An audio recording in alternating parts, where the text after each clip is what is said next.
Hello, good morning guys. এখনও good morning, কারণ 12টা এখনও বাজেনি। 12টা বাজতে এখনও 10 মিনিট বাকি আছে। আর আজকে আমি অফিস যাইনি, মানে অফিসের ছুটি আজকে। তো সেই কারণে আজকে আমি আপাতত বাড়িতেই আছি। আর বেশ কদিন আমি কোনো ভিডিও আপলোড করিনি। অ্যাকচুয়ালি শ্যুট যদিও বা হয়, কিন্তু আপলোড বা এডিটিংয়ের টাইমে আমার প্রচণ্ড ল্যাড লাগে, যার জন্য আমার আর এডিটটা করা হতো না। তো যাই হোক, অনেক দিন, প্রায় 2 মাসের কাছাকাছি আমি কোনো ভিডিও দিতে পারিনি। তো হঠাৎ করে আজকে মনে হলো যে না, একটু ইনিশিয়েটিভলি আবার শুরু করা দরকার। অনেকগুলো কাজের জন্যও বেসিক্যালি হয়নি, কারণ আমার ঠাকুমার বাৎসরিক ছিল, গতকাল বাৎসরিক গেছে। তো মা বাবা সবাই আমার গ্রামের বাড়িতেই ছিলেন। তো ইভেন এখনও আছেন বাবা ওখানে, আর মাও ওখানেই আছে। আমি চলে এসেছি কারণ আমার কালকে থেকে অফিস রয়েছে যথারীতি। তো সকালবেলা উঠেছি 7:30টার সময়, সমস্ত কাজ কমপ্লিট করেছি। ইভেন তোমরা দেখতে পাচ্ছ আমি আজকে পুজোও দিয়েছি। সব কমপ্লিট করার পর মানে সকালে ব্রেকফাস্টও ডান, সমস্ত কিছুই ডান। আমি কিছুই দেখাতে পারিনি, কারণ তখন মাথাতে আসেনি যে ভিডিওটা করতে হবে বা শ্যুটটা করাটা দরকার। মাথাতে আসেনি ইন দ্য সেন্স, এতটা প্রেশার ছিল সকাল থেকে, কারণ মা যে কাজগুলো সকালবেলা করে সেই কাজগুলো আমাকে সবই করতে হতো। জল ভরা থেকে আরম্ভ করে সকালে চা করা, কারণ সকালের চাটা আমার খুব দরকার, তাহলে চলে না। তো সমস্ত কিছু করে ব্রেকফাস্ট রেডি করে নিজের জন্য, প্লাস মুইয়া আমার কাছে আছে এখন। আর আজকে আরও একটা ব্যাপার ইম্পর্টেন্ট, সেটা হচ্ছে আজকে মুইয়া ট্রিট দিচ্ছে। কী ট্রিট দিচ্ছে ও নিজেও জানে না, কিন্তু মানে ও নিজেও বলতে পারেনি। কিন্তু আজকে ও আমাকে খাওয়াবে বিরিয়ানি। আমাদের বেলঘড়ি একটা ফেমাস দোকান আছে, রয়্যালের বিরিয়ানি, ওখান থেকে ও বিরিয়ানি এনে আমাদেরকে খাওয়াবে। খাবো বলতে আমি আর ও, আর একটা বোনের আসার কথা ছিল, কিন্তু ও আসছে না। তো আপাতত আমরা দুজনই আছি। তো চলো, আমি আর এরপর কী কী করি সব দেখাবো তোমাদেরকে ছোটো ছোটো করে। আপাতত আমার সামনে যেহেতু পরীক্ষা আছে, একটু পড়তেও হবে, নোটসও প্রিপারেশনের ব্যাপার আছে, তো ওর জন্য আমি নোটসটা প্রিপেয়ার করছি। চলো এরপর আমি কী কী করি। আর মুনিয়া যখন বিরিয়ানিটা নিয়ে আসবে, তারপর কীরকম কী করে, কীভাবে জানবে ভগবান জানে। আর কী যে ও করতে চলেছে ওই জানে। আমাকে জাস্ট বললো যে দাঁড়াও বিরিয়ানিটা আনি, তারপরে একটা ভিডিও করব কীরকম খুলছি। হ্যাঁ ঠিক আছে, তুই যা ইচ্ছা কর, কোনো অসুবিধা নেই। তো এই মুহূর্তে ও বেরিয়ে গেছে নিচে গিয়ে রেডি হয়ে, ও আনতে গেছে এখন, নিয়ে আসবে। আমি বলেছিলাম যে অর্ডার দিয়ে দিই, চলে আসবে। বললো না, রয়্যাল থেকে আমি নিজেই গিয়ে নিয়ে আসবো। আমি ঠিক আছে তাহলে তুই যা, কোনো অসুবিধা নেই। তো দেখি আমরা এরপরে কী কী করি। Stay tune with us. তাড়াতাড়ি বাবা।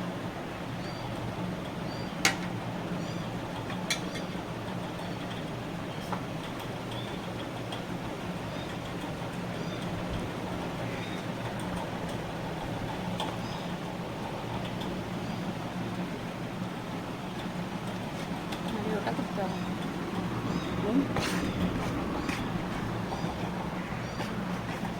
ঠিক আছে। ওকে, সো মিয়া অলরেডি বিরিয়ানি নিয়ে চলে এসছে। আর এই ভিডিওটা করা হয়নি মাঝখানে, কারণ কাজের দিদি এসেছিলো কাজ করতে। এবার ও একটু লজ্জা পায়, ওর সামনে করা যায় না। ও খালি বলে না আমি থাকবো না, আমি থাকবো না, এরকম করে। তো ওর জন্যই আর করিনি। তো দেখতেই পাচ্ছ খুব বড় সাইজের আলু, চিকেন। অ্যাকচুয়ালি মাটন আমি খাই না, তো ওর জন্যই। আর সঙ্গে একটুখানি পেঁয়াজ নিয়ে নিয়েছি। তো আমরা খাওয়াটা খেয়ে নিই, তারপর আমি আসছি খুব তাড়াতাড়ি। টাটা।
আচ্ছা, তো এই মুহূর্তে এই বাচ্চাটাকে আমরা রেস্কিউ করলাম, মানে কিছুক্ষণ আগেই এই ব্যাপারটা হয়েছে। এর আগের বার মানে গত 2 দিন আগে ওর যে ছোট ওরটা, মানে ওর পরে যেটা জন্মেছিল সেইটা মারা গেছিল। আমি অনেকবার ট্রাই করেছিলাম ওটাকে বাঁচানোর, কিন্তু পসিবল হয়নি।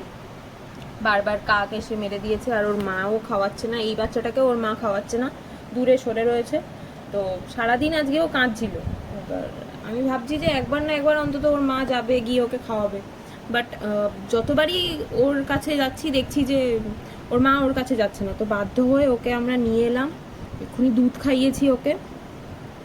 তো দুধ খাইয়ে আপাতত একটু রেস্ট করছে। দেখা যাক, যতটা সম্ভব করার চেষ্টা করছি, যতটা করা যায়। Good evening guys. বাইরে এখন প্রচণ্ড বৃষ্টি হচ্ছে, আকাশের অবস্থা খুব খারাপ। আমরাও ঘুমিয়ে পড়েছিলাম ওই বিড়াল বাচ্চাটাকে রেস্কিউ করার পর, ওকে দুধ খাইয়ে। তো আপাতত এখন চা হচ্ছে, তো দেখতে পাচ্ছ চা হচ্ছে এখানে। তো দেখা যাক এরপর আর কী হয়, কারণ বাইরে যে হারে বৃষ্টি পড়ছে, অলরেডি ঘড়িতে এখন 5টা বাজে, আর আকাশের সিচুয়েশানটা যা তা কন্ডিশন। আর মুইয়া ওখানে রীতিমতো ঘুমাচ্ছে, তো দেখেই না কীভাবে ঘুমাচ্ছে, দেখতে পাচ্ছ ওই জিনিস। আর এই নিচে ওখানে রাখা হয়েছে পুচকুটাকে, মানে যে বিড়ালটাকে আমরা রেস্কিউ করে এনেছি ওকে, যেহেতু একটু গরমের দরকার, তো ওর জন্য একটু ঢেকে কাপড় দিয়ে একটু চাপা দিয়ে একটু গরম যাতে ও পায় সেটার ব্যবস্থা করা হচ্ছে। তো দেখা যাক এরপর কী হচ্ছে। Stay tune with us. অনেকদিন পর একটু লাইভ করছি, মানে শ্যুট করছি, ব্লগ করছি অনেক দিন পর, তো একটু অসুবিধা তো হচ্ছেই, কারণ আবার সেই আগের মতো জিনিসটা আর নেই। তো লেটস সি কী করি আমরা। Stay tune with us. Bye guys. Hello. তো এখন হচ্ছে ডিমের সেদ্ধ, আলু সেদ্ধ আর সবজি সব কাটা হয়ে গেছে। এই যে